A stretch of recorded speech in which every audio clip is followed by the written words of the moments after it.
La présence de Dieu, bien-aimé, déclenche le ciel en ta faveur. Cherche le Seigneur. Imaginez comment ils sont sortis d'Égypte. Qui pouvait faire sortir Israël d'entre les fers de Pharaon, mes amis? D'entre les fers de Pharaon. Qui pouvait? Mais l'Éternel, quand il décide, il décide. Quand ton Dieu décide, il décide. Dis avec moi, comment Dieu décide, il décide.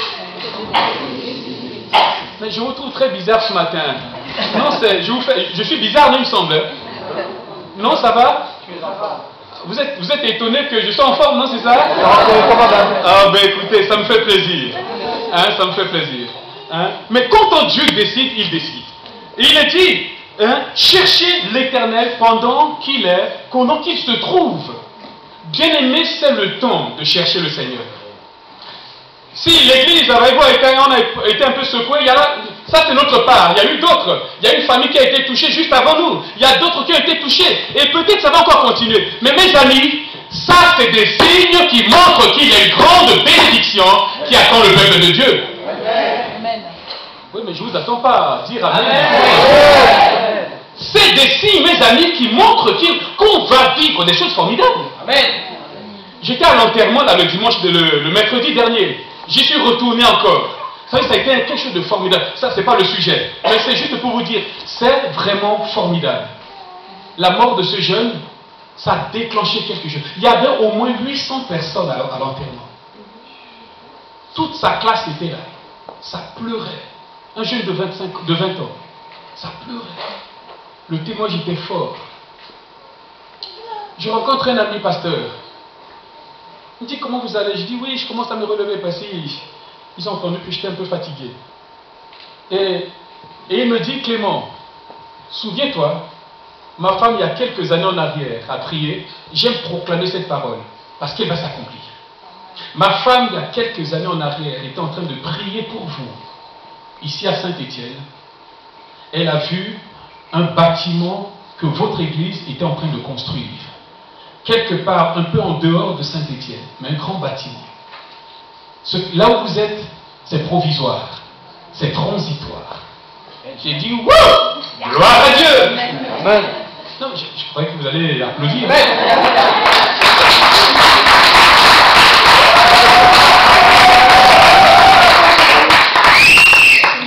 Non, mais franchement, je vous trouve bizarre ce matin. C'est le décalage horaire. Il fait trop chaud, non? Ça va? J'ai dit gloire à Dieu, merci Seigneur.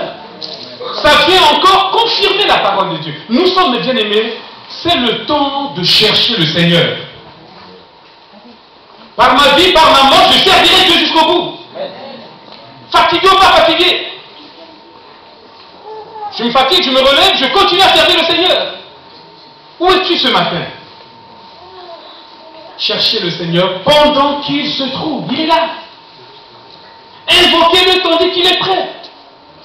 Je ne vais pas aller dans les détails, mes amis. Que le méchant abandonne ses voies. Et l'homme d'iniquité, ses pensées. Et qu'il retourne à l'Éternel. Mes amis, ne nourrissez pas de la méchanceté dans votre cœur. Ne nourrissez pas de mauvaises voies, de mauvais chemins. Ne trichez pas avec le Seigneur. S'il vous plaît. Si tu triches avec Dieu, Dieu te lâchera à un moment donné. Si tu joues un double jeu, comme un caméléon, à un moment donné, le Seigneur te lâche. Dieu, il est lumière. Dieu, il est saint.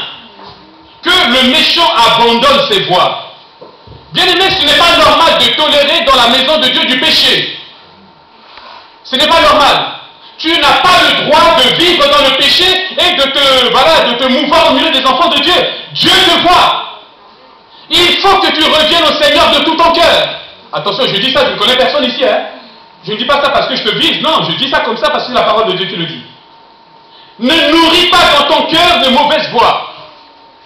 Heureux l'homme qui ne marche pas selon le conseil des méchants, qui ne s'arrête pas sur la voie des pécheurs, qui ne s'assied pas en compagnie des moqueurs.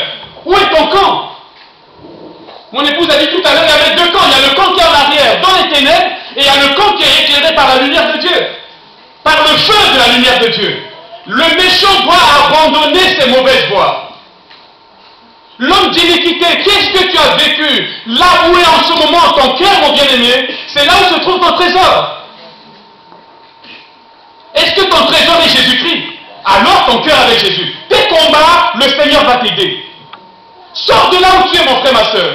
Nous ne savons pas ce que demain nous réserve. Vous vous rendez compte, mes bien-aimés, la mort de ce jeune, ça m'a bousculé. J'ai eu peur, peur dans le bon sens, pour dire, Seigneur, il est nécessaire que nous soyons prêts tous les jours. Un jeune homme de 20 ans, attention, hein, il est enterré un jour avant son anniversaire. Il est décédé le 19 après-midi, il a eu le papier de son permis de conduire. Il était tout content. Le ciel était bleu. Il allait se fiancer là au mois de mai. Mes amis, mais c'est un jeune qui était fougueux pour son Dieu. Il aimait le Seigneur. À l'âge de 20 ans, vous savez, un jeune de 20 ans, il ne porte pas l'auréole, hein? Mais son cœur était 100% Dieu. Ce jeune avait tout donné. Et il aimait le Seigneur, malgré sa jeunesse, malgré peut-être aussi ses imperfections, comme nous aussi, qui n'en a pas. Vous avez une auréole sur la tête? Non. Mais voilà que ce jeune a pris son permis, il a dit, maman, voilà, je l'ai eu. Le soir, il prend la voiture avec un ami. 17 ans, 20 ans, 17 ans, mes amis.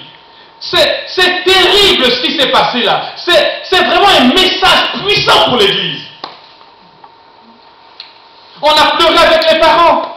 C'est terrible. Le dimanche, le père criait. Le père a dit, je ne veux pas qu'on enterre mon fils. Je ne veux pas voir mon fils pourrir sous la terre. C'est horrible, mes amis. Deux amis, côte à côte, dans la même voiture, un qui connaissait Jésus-Christ, l'autre de 17 ans ne connaissait pas le Seigneur. En quelques fractions de secondes, la voiture est partie. Séparés. Ils étaient ensemble. À un moment donné, la mort les a séparés, deux directions différentes. Est-ce que tu es prêt à rencontrer l'éternité? Est-ce que tu es prêt? Il faut que le méchant abandonne sa méchanceté. Je ne dis pas que tu es méchant, attention, là, il dit, qui suis-je pour te jeter la pierre? Mais ce que tu nourris au fond de toi, c'est tellement important. Dieu veut un peuple saint, mes amis. Quand tu cherches le Seigneur te pousse dans la sainteté. Il y en a qui ont des copains, des copines partout. Pourquoi c'est normal? Et vous dites que vous êtes enfant de Dieu? Vous vivez dans le concubinage? Vous avez des par-ci par-là? Et vous croyez que Dieu va vous bénir? Non. Non, mes bien-aimés. Dieu dit qu'il retourne à l'Éternel. Vous dites, mais oui, mais pasteur, on croyait que tu étais un peu malade pour nous laisser tranquilles. Non, non, non. Vous vous trompez, hein? Non.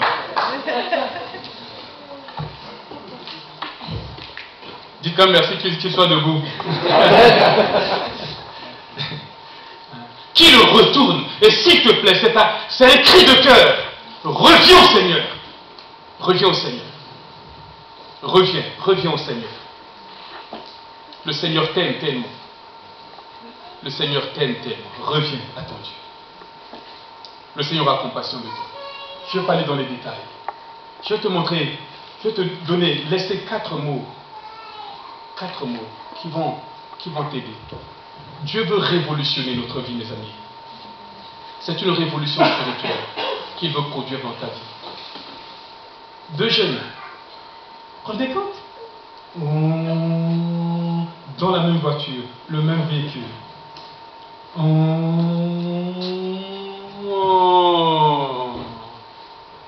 Exactement comme ça. Un est parti d'un côté, l'autre est parti de l'autre côté. L'autre là, automatiquement, la trompette a sonné dans le ciel. Il s'appelle Grégoire, Saint-Laurent-du-Pont, baptisé depuis 4 ans.